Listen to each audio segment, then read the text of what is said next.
Everybody says FLUX 3 is the video model that finally changes things. I spent 5 charges trying to prove them wrong. FLUX 3 claims 20-second video, native audio, and smarter control, all in one shot. The only question that matters is whether the evidence actually backs that up. Claim 1, 20-second single-pass video generation. Most tools top out at 10 seconds right now, so if FLUX 3 can't actually hit 20 in one pass, you're stitching clips together manually and your whole cinematic workflow falls apart before you even start. That 10-second ceiling is the thing creators keep hitting every single day. One of the biggest problems I run into when using AI agents is turning their output into YouTube content I can actually use to market my product. That's why this video is sponsored by Subscriber, a tool that helps business owners connect their AI agents to YouTube and market their products without spending 10 hours every week creating content. You can connect Claude or ChatGPT directly to Subscriber. It then analyzes your business, website, and YouTube channel to help you create SEO-optimized video ideas, scripts, thumbnails, and even complete videos that actually match your brand. What I like most is that every week, Subscriber gives me a list of high-potential video ideas I can immediately execute, and it can even help edit videos for me, with or without my face, including videos like the one you're watching right now. It's easy to get started, and you can try Subscriber for free using the link in the description below. Now back to the video. I looked at 4 independent sources on this one, and they all say the same thing. FLUX 3 does hit 20 seconds in a single generation, with synchronized native audio baked in, which doubles what's been the standard. The honest caveat is that anything longer than 20 seconds needs agentic chaining, so you're working with discrete clips rather than one infinite stream, but the 20-second claim itself is solid. This charge is dismissed, and it's the most corroborated claim in the whole review. 4 sources, including 3 independent blogs, all confirmed 20-second single-pass generation with native audio. So that's the first of 5 claims landing on solid ground, and it's the biggest one. I've spent enough time inside AI video tools to know when a spec sheet is doing the heavy lifting and when the output actually backs it up. If you've been burned by a 10-second clip limit before, drop it in the comments. Claim 2, sharper prompt adherence and better scene understanding.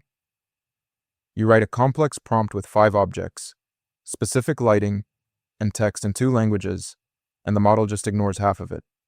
That's the failure you're trying to avoid. FLUX 3 says it handles multi-object scenes and multilingual text better than earlier FLUX models.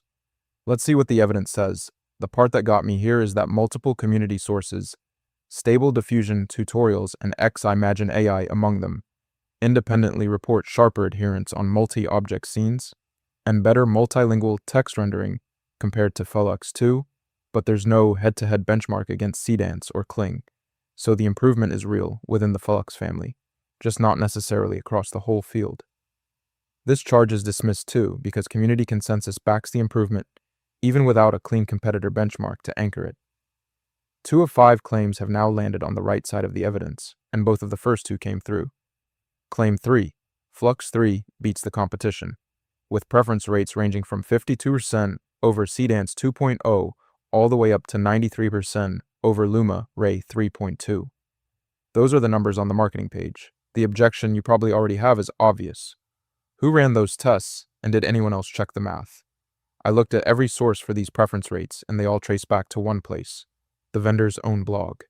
No independent replication exists, and community reports are genuinely mixed, with at least one user placing FLUX 3 below Cdance 2.0, which directly contradicts the win claim, and multiple reports of glitches and distortion that don't fit a clean sweep narrative. This charge sticks because preference rates from a single vendor source with 0 independent verification don't hold up as fact. 2 claims confirmed, 1 fallen short, and the next 2 are going to decide whether FLUX 3 has a real case. So we've got 2 charges dismissed and 1 that stuck. But the visual control claim is still ahead, and that one is where FLUX 3 gets really specific about drawn camera paths and up to 10 image references. And if that claim falls apart too, it changes whether this tool is actually ready for production work or just a promising demo. Claim 4, precise visual instruction control, including drawn camera paths and up to 10 image references per generation. A filmmaker building a specific shot sequence needs to know that the camera actually goes where they tell it to go. If the drawn path feature is marketing language with nothing behind it, you're back to hoping the model guesses right. I had to run this one through every source carefully because it splits right down the middle. Image references up to 10 and keyframe to video generation are confirmed by both the vendor and Mind Studio independently. But the specific drawn path camera control claim, I couldn't find a single source, vendor, or community that actually mentions it. That subclaim is completely unsubstantiated. This one partially sticks because the reference and keyframe features are real, but the drawn path claim is nowhere in the evidence. Running tally, 2 of 5 claims fully confirmed, 1 partially true, and 1 fallen short going into the last charge. Claim 5, multi-shot generation with consistent characters and physics across chained clips.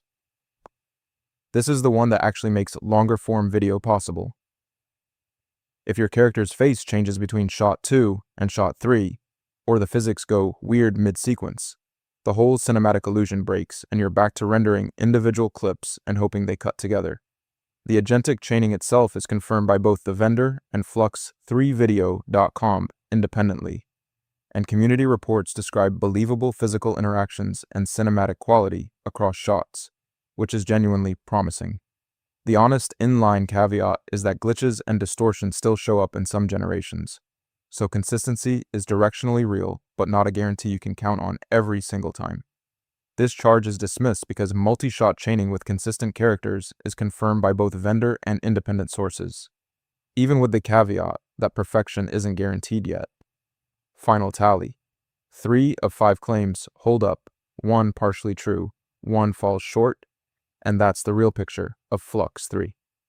Okay, so where FLUX 3 genuinely delivers, the 20-second single-pass generation is real and corroborated by 4 independent sources. Native synchronized audio in the same generation is confirmed. Agentic chaining into multi-shot sequences with consistent characters is backed by both vendor and community, and image references up to 10 with keyframe to video control are real features you can actually use.